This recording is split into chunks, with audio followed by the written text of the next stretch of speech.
Bismillahirrahmanirrahim. Assalamualaikum warahmatullahi wabarakatuh. Kami dari kelompok 4. Kali ini kami akan berbagi mengenai rasa dan cecapan, yaitu rasa pahit dan getir.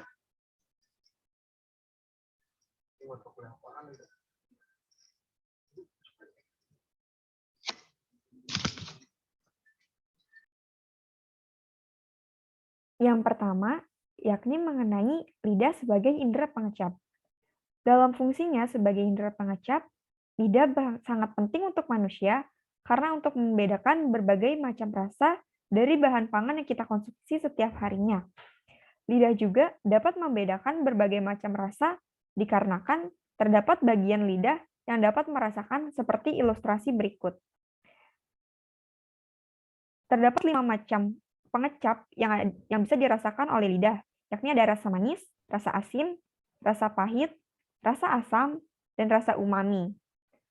Rasa umami merupakan rasa yang timbul untuk rasa gurih.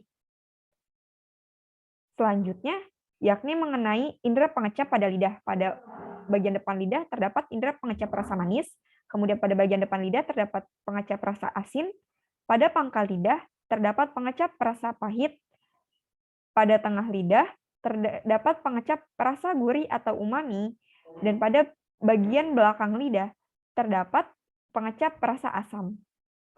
Indera pengecap rasa pahit berperan dalam mekanisme pertahanan tubuh agar dapat menghindari untuk mengonsumsi makanan yang sifatnya beracun dan berbahaya bagi tubuh. Selain itu, reseptor tipe 2 pada gen T2R adalah reseptor yang bertanggung jawab dalam mempersepsikan indera pengecap rasa pahit itu sendiri.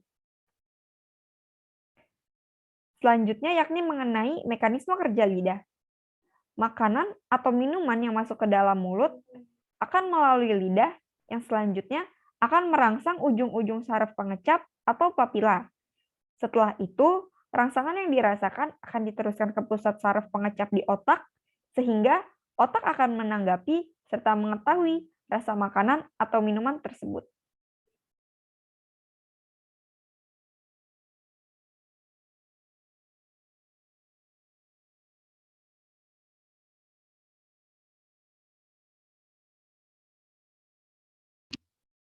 Baik, selanjutnya yaitu rasa pahit pada lidah. Indera pengecap rasa pahit ini berperan dalam mekanisme pertahanan tubuh agar dapat menghindari untuk mengonsumsi makanan yang sifatnya beracun dan berbahaya bagi tubuh. Rasa pahit merupakan salah satu rasa yang dihindari oleh banyak orang. Pahit merupakan rasa yang tidak bisa dinikmati oleh lidah kebanyakan orang. Sebagian besar orang lebih menyukai rasa manis dan asin dari makanan. Hal ini menyebabkan keduanya digunakan lebih banyak pada sejumlah makanan yang kita nikmati sehari-hari. Bisa di next.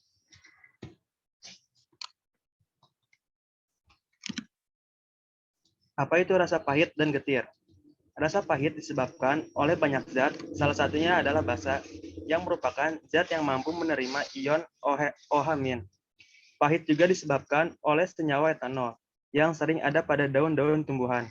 Berikut adalah hal yang menjadi pemicu seseorang mengalami rasa pahit di mulut. Yang pertama ada dysgeusia, lalu ada penumpukan bakteri, ada asam lambung, lalu ada kondisi wanita yang sedang hamil, lalu ada kurang vitamin, selanjutnya sedang mengkonsumsi obat, dan yang terakhir ada kondisi mulut kering. Lalu rasa getir adalah rasa pahit agak pedas. Biasanya rasa getir terasa jika kita mengolah bumbu masakan dengan cara yang salah. Berikut adalah contoh bumbu masakan yang menyebabkan rasa getir. Yang pertama ada daun jeruk, lalu ada kunyit, buah asam, dan yang terakhir ada asam dengan peralatan aluminium. Mengapa bisa timbul rasa pahit dan getir? Rasa pahit pada makanan adalah rasa yang muncul akibat adanya komponen alkaloid. Alkaloid merupakan basa organik dengan kandungan nitrogen dan pada umumnya berasal dari tanaman, menurut Pasaribu tahun 2009. Secara umum, persepsi terhadap indera pengecap rasa pahit sangat tinggi dibandingkan dengan indera pengecap rasa manis. Ketika molekul rasa pahit masuk ke dalam mulut, sistem traktus digestivus akan menerima sinyal untuk bekerja dan menstimulasi produksi enzim yang dapat memecah molekul makanan dan memulai proses pergerakan di dalam traktus digestivus. Next. Lalu selanjutnya ada zat sumber rasa pahit. Yang pertama ada dari zat quinin, yaitu zat quinin merupakan alkaloid yang bersifat antipiretik atau pereda panas. Selain itu, zat ini juga bersifat anti malaria dan juga analgesik atau pereda sakit alami. Lalu zat sumber rasa pahit yang kedua adalah susurbitasin, yaitu senyawa yang berasal dari kelompok triterpenes pada golongan triterpenoid dan biasanya banyak terdapat pada akar-akar tumbuhan dalam bentuk glikosida, yaitu untuk yang berikatan dengan gula atau aglikon. Next.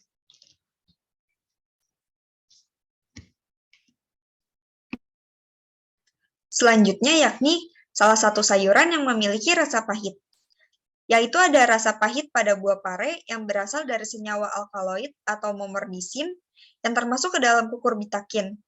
Buah pare juga berwarna hijau yang mana dimanfaatkan sebagai sayuran yang akan kaya vitamin A, C, dan zat besi. Adapun ekstrak dari buah pare dapat berperan sebagai antioksidan karena adanya flavonoid, saponin, tanin, steroid, dan terpenoid, menurut Agus tahun 2008.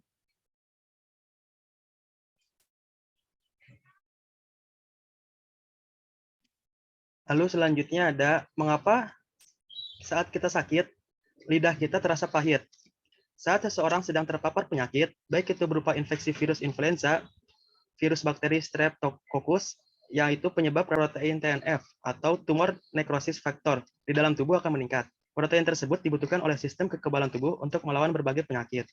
Lidah terasa pahit saat sakit biasanya hanya berlangsung selama beberapa hari dan tidak memerlukan pengobatan khusus tubuh yang mulai berangsur-angsur membaik setelah sakit. Lidah pahit membuat makanan dan minuman yang dikonsumsi pun terasa pahit, sehingga nafsu makan pun hilang saat sakit. Lenyapnya nafsu makan juga dipicu oleh produksi jenis protein dalam tubuh bernama sitokin. Bersama dengan protein TNF, sitokin berfungsi untuk melawan berbagai jenis penyakit yang menyerang tubuh. Namun, sitokin juga memiliki efek samping, yaitu mengurangi nafsu makan. Baik, selanjutnya ada cara mengatasi hilangnya nafsu makan akibat lidah terasa pahit. Yang pertama ada makan sering dalam porsi kecil. Lalu yang selanjutnya ada makan makanan bergizi, seperti ayam, daging sapi, sayuran, dan buah-buahan. Lalu ada selanjutnya yaitu makanan yang mengandung tinggi zinc. Lalu selanjutnya ada tambahan rempah-rempah. Lalu yang terakhir ada memperbanyak makan buah-buahan. Baik, terima kasih atas perhatiannya. Kami cukupkan materi dari kelompok 4. Wassalamualaikum warahmatullahi wabarakatuh.